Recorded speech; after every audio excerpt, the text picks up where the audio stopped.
बढ़िया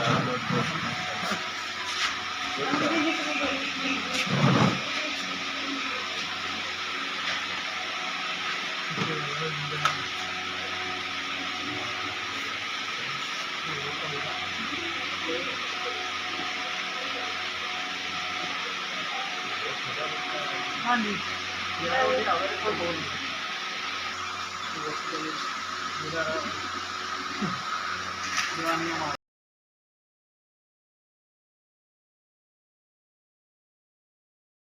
बड़ा कीमती कुत्ता सी जरा रेस्क्यू की कोशिश के नाल इन्हां दी अथक मेहनत के नाल ये कुत्ता उस बोर के विच उन्होंने बाहर कढ़िया तो इन्हां दी बहुत मेहरबानी हुकूमत की बहुत मेहरबानी